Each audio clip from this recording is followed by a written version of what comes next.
Good morning. Today we finish off our monastery, lay out plans for a cathedral, and get to work on a train station. Welcome back to MorningCraft. Let's go. Ladies and gentlemen, we're in the planning phase of our next cathedral. I'm telling you now, I have plans that I cannot share with you right now because the haters will sabotage me. I have plans that I cannot share with you right now because the haters will sabotage me. I have plans that I will not share right now because the haters will sabotage me. But I got some stuff in the works. But before we can get onto our cathedral, let's finish off our monastery with the tower top, designed by Chord_7 in the tower top competition. We've got this lovely stone brick and spruce wood tower top, and it looks great. It looks a little bit odd right now because it's not been blended in, but I'm just going to quickly add some extra details to blend it into the structure of the building, and you'll see how good this looks. Now take a look at that. Rather than the monastery's sandstone crossing against the stone brick of the walls, this new tower top and the blending between the sandstone and stone brick helps these two structures dance together to form sort of a monastery with a hint of defense. Perhaps this is a monastery that's been forced to defend itself when it would rather not. I know there's a village with some Vikings nearby, so yeah, that probably makes sense why they would have to defend themselves. But this looks amazing, I reckon. And you've got the blending between the two, and with all the lights and the extra lights I've added to the waterways around Thaldrim. I really like just the way Thaldrim glows now. It reminds me of Frostpunk 2 when you have the sort of like light pathways on your roads. But yep, it's cathedral time, and it's going to roughly be going where this church is, but we need a story segment first. King Chapman had read the letter penned by King Olafson, and it was full of threats and demands. The king's response was simple. The letter and its threats against the Dawn Protectorate would be ignored.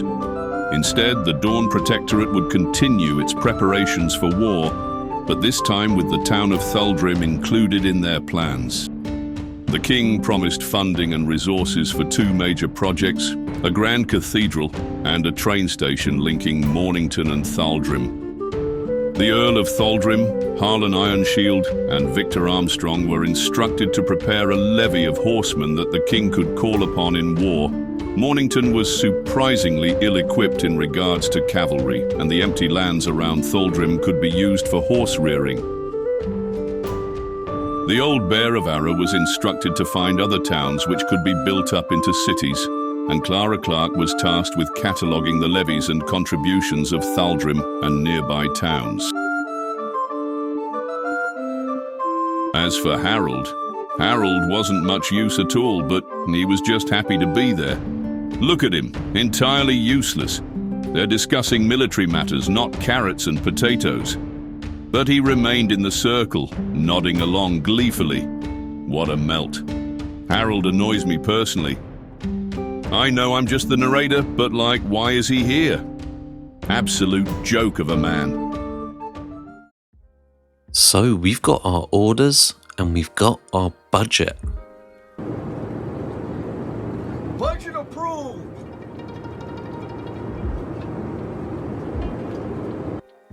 And so I built the floor plan of the cathedral out of wool, just sort of in this empty space above the valley.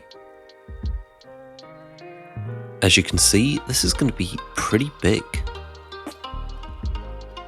But we're going to need to move this floor plan over the top of the plateau. It's going to be going where this church is, where the market is, and all the way up to the brewery. And there we have it. There's a rough structure of where the new cathedral is going to sit. And you can see it takes up quite a bit of the plateau. But I'm hoping it's going to look awesome sitting there at the top of the Thaldrim Vale. Now obviously this isn't going to be built overnight, but this is just the beginning. So just a yes or no, you still do not have a plan? I have concepts of a plan. And the next thing I wanted to do was add a few more houses for the village centre. You can see we've got this nice plot of land underneath the bridge where we're not really doing anything. And so I brought in some old designs from Mornington and changed them around a bit so they suit the environment a little bit better. But we've got some really nice sort of British English style terraced houses here. We literally already did this build in Mornington, but it's just a small little build that can go here, and I feel it really adds to the town centre. We've got the buildings dotted all around the Vale, and this just adds a little bit more structure to the centre.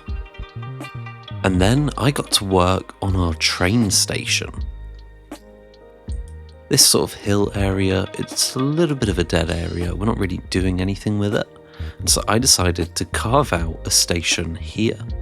And the reason I chose here is because the sort of terrain gives us 2 openings at each end, which lets us put a staircase on each, and it's like a cool dual entranceway. I then cladded the internals of this tunnel with some mud bricks, and added a few archways for a bit of structure.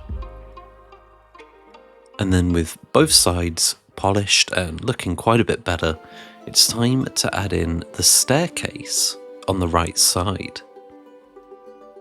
I'll probably add an offshoot that goes up from this right hand staircase up to the sort of construction yard, or maybe to the